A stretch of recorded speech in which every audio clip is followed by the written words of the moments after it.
जय हिंद दोस्तों। बात करेंगे हम समसामयिकी के अंतर्गत अगस्त माह की क्रॉनिकल हम लोग पढ़ रहे थे। उसी के अंतर्गत आज का जो टॉपिक है वह है विज्ञान एवं प्रौद्योगिकी।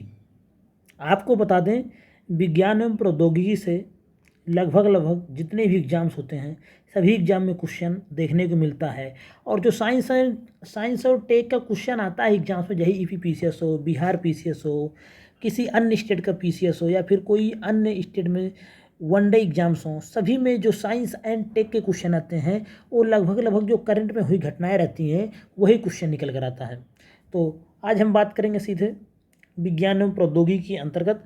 पहला जो टॉपिक होगा वह है अग्नि 4 का सफल परीक्षण। तो इसमें जो क्वेश्चन निकल कर आता है, अग्नि 4 ऐसा मिसाइलों का परीक्षण हमेशा 2-4-6 महीना में आपको देखने को मिलता रहता है। तो क्वेश्चन कुछ खास नहीं बनता है, लेकिन साइंस एंड टेक के अंतर्गत एक क्वेश्चन यहाँ से बनता है कि अग्नि जो मिसाइल है वह किस टाइप की मिसाइल है, कि सतह से आकाश में मार करती है या आकाश से हवा में मार करता हवा से हवा में मार करती है। तो इसी टाइप के अंतर्गत इसका जो राइट आंसर होगा वह होगा अग्नि मिसाइल सतह से सतह पर मार करती है। और कई मिसाइलें हैं इस तरह से। तो इसको याद करने का सिंपल सा कोड है, आप याद रखें, आग कहाँ पे लगेगी? ज़मीन पर ही लगेगी, सतह पर ही लगेगी आग। तो अग्नि कहाँ मार करेगी? ज़मीन से या सतह से सतह पर। अग्नि मतलब आग, आग कहाँ लगेगी?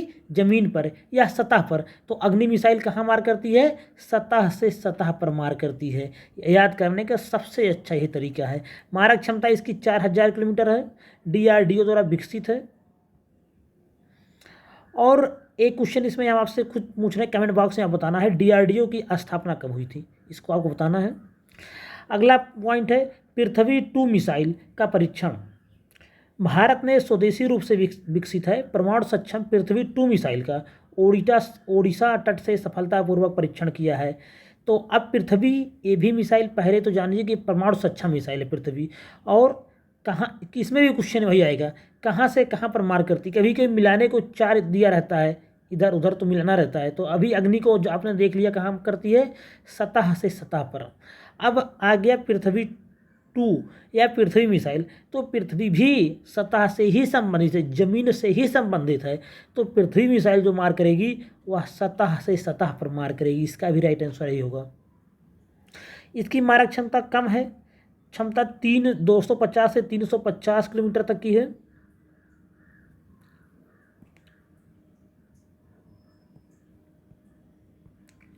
उसके बाद हम बात करें तो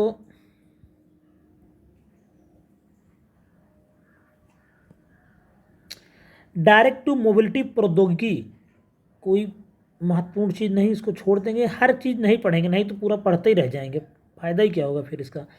सिर्फ वही पढ़ेंगे जो एग्जाम में आए। पहला लिक्विड मिरर टेलीस्कोप बहुत महत्वपूर्ण है साइंस एंड टेक के अंतर्गत। देश का पहला लिक्विड मिरर टेलीस्कोप उत्तराखंड के देवस्थल पहाड़ी के ऊपर स्थापित किया गया है। यूकेएसएससी के जो भी एग्जाम होने जा रहे हैं सभी के लिए बहुत महत्वपूर्ण है।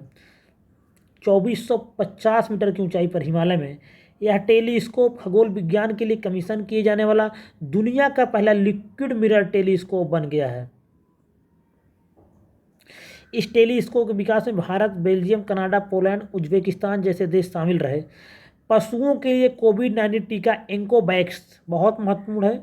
डायरेक्ट क्वेश्चन आएगा कि पशुओं के लिए लॉन्च किया गया कोविड-19 का टीका क्या है। तो पशुओं के लिए जो कोविड-19 टीका लॉन्च किया गया है, कृषि मंत्रालय ने लॉन्च किया है पशुओं के लिए। भारत के पहले कोविड-19 टीका है, उसका नाम है एंकोवैक्स, महत्वपूर्ण है, इसको ध्यान देंगे। और वर्ष 2021 में रूस द्वारा पशुओं के लिए विश्व की पहली कोविड-19 वैक्सीन विकसित की गई थी। रूस द्वारा निर्मित पशुओं के लिए जो टीके की वैक्सीन थी उसका नाम था कॉर्नीवैक। ये रूस द्वारा विकसित की गई थी। और जो भारत द्वारा विकसित की गई है कोविड-19 टीका पशुओं के लिए उसका नाम है एंकोवैक्स। चंद्रमा का नया भूवैज्ञानिक मानचित्र परीक्षण किया है चीन द्वारा, बस इतना याद रखिए, चीन ने किया है। और चांग ई प्रोजेक्ट एक बहुत महत्वपूर्ण प्रोजेक्ट है। चांग ई प्रोजेक्ट आता है किस देश का है? तो ये चीन से संबंधित है, चीन का है। उसके बाद हम बात करेंगे शैक्षिक मेटावर्स पॉलीवर्सिटी, ये टॉपिक कोई महत्वपूर्ण नहीं, इससे कोई क्वेश्चन नहीं आ सकता। एनविजन ऑर्बिटर, हाल ही में यूरोपीय अंतरिक्ष एजेंसी ने घोषणा की है कि एनविजन ऑर्बिटर 2030 के दशक में किसी भी समय शुक्र का दौरा करेगा। तो ये एनविजन संबंधित किससे है, सिर्फ इतना ही पूछा जाएगा, यह संबंधित शुक्र से संबंधित है, इतना याद रखेंगे, महत्वपूर्ण है एनविजन। शुक्र के लिए अन्य मिशन कौन कौन से हैं, एक मिशन है द विंची प्लस और वेरिटास, ये दो मिशन है नासा के हैं, कौन कौन, द विंकी और द विंकी प्लस और वेरिटास, ये दो मिशन है।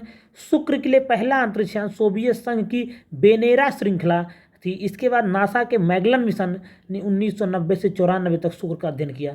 तो कौन कौन है, बेनेरा श्रृंखला शुक्र से संबंधित है, और मैगलन सभी जानते हैं शुक्र से संबंधित है, याद रखना पड़ेगा।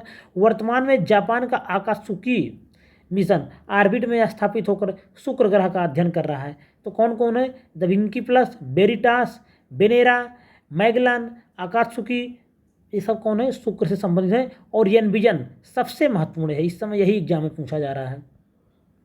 उसके बाद करेंगे विज्ञान एवं प्रौद्योगिकी के अंतर्गत विश्व सभा का 75वां सत्र, विश्व स्वास्थ्य सभा का 75वां सत्र कहाँ पे हुआ है, स्विट्जरलैंड के जिनेवा में विश्व स्वास्थ्य महासभा वर्ल्ड हेल्थ असेंबली का 75वां सत्र आयोजित किया गया।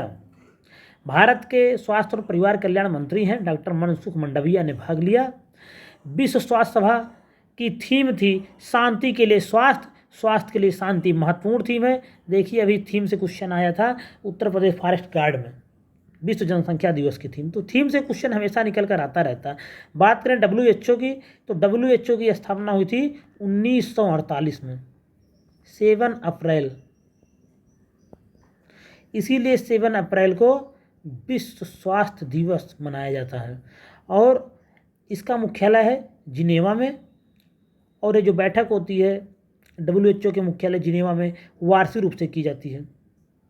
ये सब WHO के कार्य हैं कुछ।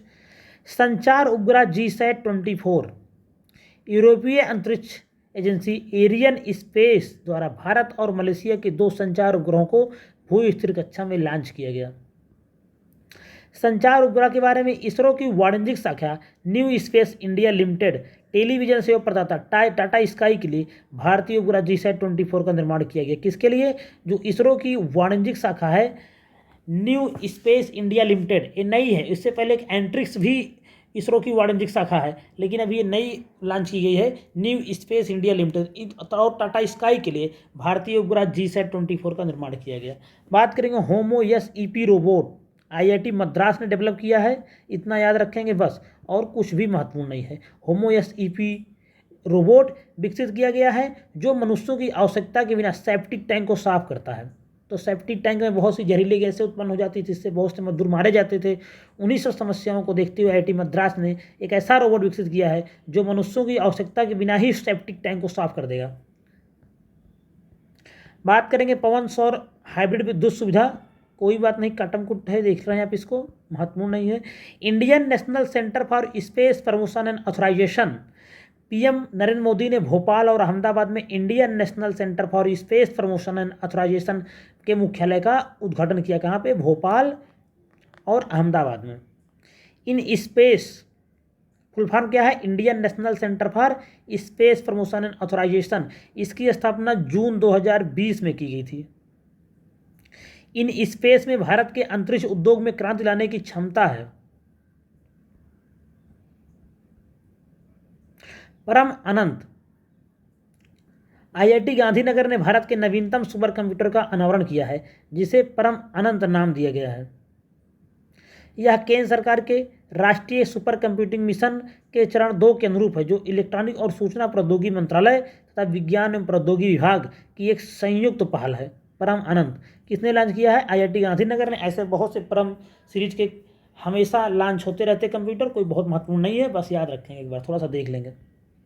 Indian National Centre for Space Promotion and Authorisation, इसकी स्थापना पूछा जा सकता है 2020 में हुई थी। सूर्य नूतन कोई महत्वपूर्ण नहीं, इसको भी नहीं पढ़ेंगे। पावासन वायरस, पावासन वायरस संयुक्त राज्य अमेरिका में, ये वायरस कोई बहुत महत्वपूर्ण नहीं, इसको भी हटाते हैं। कृत्रिम पेप्टाइड या मिनी प्रोटीन, ये भी कोई बहुत महत्वपूर्ण, इसको बैठाते हैं। लिक्विड नैनो यूरिया, ये बहुत महत्वपूर्ण है। 28 मई 2022 को प्रधानमंत्री नरेंद्र मोदी ने गुजरात के कलोल में विश्व का पहला लिक्विड नैनो यूरिया संयंत्र का उद्घाटन किया। कहाँ पे? गुजरात के कलोल में। बहुत महत्वपूर्ण क्वेश्चन है। विश्व का पहला लिक्विड नैनो यूरिया संयंत्र है। यह भारत में निर्मित स्वदेशी यूरिया है, जिसे सबसे पहले भारतीय किसान उर्वरक सहकारी लिमिटेड द्वारा दुनिया भर के किसानों के लिए पेश किया गया। भारत फर्टिलाइजर के मामले में दुनिया का दूसरा सबसे बड़ा कंज्यूमर है, लेकिन उत्पादन के मामले में भारत तीसरे नंबर पर है। इस फैक्ट को भी याद रखेंगे। The Vinky mission, Vinky plus mission की भी चर्चा हुई थी शुक्र के लिए, और द विंकी मिशन भी शुक्र के लिए ही है।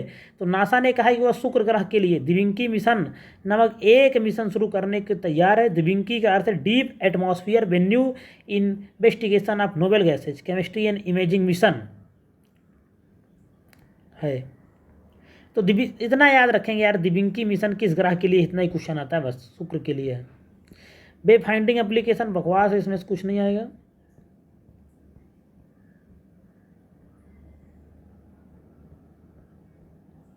परमाणु ईंधन TBS 2 ATM, ये भी बकवास है।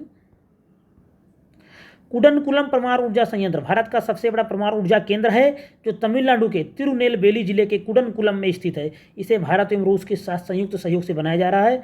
सबसे महत्वपूर्ण है कि यह किसका उद्यम है, तो यह भारत और रूस का उद्यम है, कुडनकुलम परमाणु ऊर्जा संयंत्र।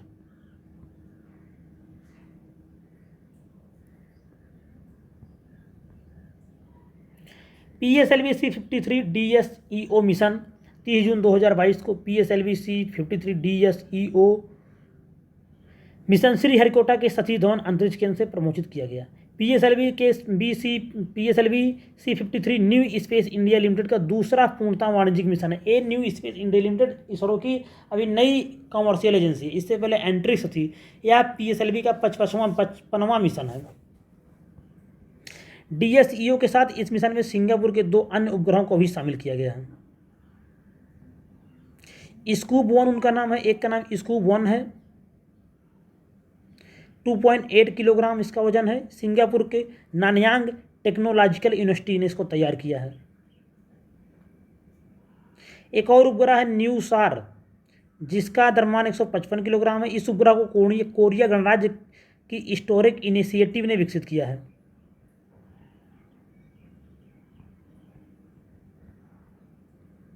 तो इसको देख लेंगे। PSLV C-53 DSEO मिशन है, न्यू स्पेस इंडिया लिमिटेड का है। 55वां मिशन है PSLV का। सिंगापुर के 2 अन्य उपग्रहों को भी प्रक्षेपित किया गया है, स्कूप 1 और उपग्रह न्यू स्टार। 1 लाइनर समसमयिकी। हाल ही में मुंबई के छत्रपति शिवाजी महाराज अंतर्राष्ट्रीय हवाई अड्डे पर पवन ऊर्जा के उपयोग की संभावना का पता लगाने के लिए एक वर्टिकल एक्सिस विंड टर्बाइन और सोलर PV हाइब्रिड लॉन्च किया गया है। ऐसा करने वाला यह भारत का पहला हवाई अड्डा बन गया। तो ये महत्वपूर्ण हो सकता है, जब भारत का पहला हवाई अड्डा है तब महत्वपूर्ण हो सकता है।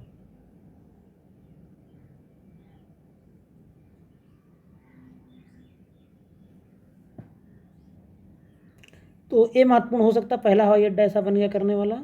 उसके बाद यूएसए के फ्रंटियर सुपर कंप्यूटर ने जापान के फुगाकू सुपर कंप्यूटर को दुनिया के सबसे शक्तिशाली सुपर कंप्यूटर के रूप में पीछे छोड़ दिया है। अभी तक फुगाकू सबसे शक्तिशाली था, अब हो गया है यूएसए के फ्रंटियर सुपर कंप्यूटर। तो ये महत्वपूर्ण हो सकता है। इसके बाद बात करेंगे, हाल ही में माइक्रोसॉफ्ट ने 27 वर्षों से चली आ रही इंटरनेट एक्सप्लोरर को सेवानिवृत्ति की घोषणा की। ये भी महत्वपूर्ण हो सकता है, क्योंकि इंटरनेट एक्सप्लोरर आप लोग बहुत दिन से देख रहे हैं, दैनिक जीवन में इस्तेमाल हो रहा था, अब ये सेवानिवृत्त कर दिया गया है। पूछा जा सकता है कि इंटरनेट एक्सप्लोरर किसका है, तो माइक्रोसॉफ्ट का है, यही पूछा जा सकता है। यह पूछा जा सकता है माइक्रोसॉफ्ट ने किसकी बंदी कर दी है, तो इंटरनेट एक्सप्लोरर की। उसके बाद बात करेंगे, 17 जून 2022 चीन ने तीसरा सबसे उन्नत घरेलू विमान वाहक फुजियान लॉन्च किया। कोई बहुत महत्वपूर्ण नहीं है। हाल ही में केंद्रीय मंत्री डॉक्टर जितेंद्र सिंह ने जम्मू कश्मीर के कठुआ जिले के घाटी में उत्तर भारत के पहले बायोटेक पार्क का उद्घाटन किया। कहाँ पे? जम्मू कश्मीर के कठुआ घाटी में। कोई बहुत महत्वपूर्ण नहीं है, बस थोड़ा सा महत्वपूर्ण हो सकता है, लेकिन उत्तर भारत का पहला बायोटेक पार्क है, पूरे भारत का नहीं। ऑपरेशन नमकीन बहुत महत्वपूर्ण है। राजस्व खुफिया निदेशालय ने चलाया और 52 किलोग्राम कोकीन बरामद किया। मादक पदार्थों पर रोक लगाने के लिए राजस्व खुफिया निदेशालय द्वारा ऑपरेशन नमकीन शुरू किया गया था। तो ऑपरेशन नमकीन किसने शुरू किया था? राजस्व खुफिया निदेशालय ने। इसको याद रखेंगे, बहुत महत्वपूर्ण हो सकता है। ऑपरेशन नमकीन पूछा जा सकता है डायरेक्ट। इसी के साथ अगस्त माह के क्रॉनिकल का ये जो आज का साइंस एंड टेक, विज्ञान और प्रौद्योगिकी का टॉपिक था, खत्म होता है। और आपसे कहना चाहेंगे वीडियो आपके काम का, वीडियो पसंद आए तो इसे लाइक करें, शेयर करें और चैनल पे पहली बार आए हैं तो चैनल को ज़रूर सब्सक्राइब करें। धन्यवाद।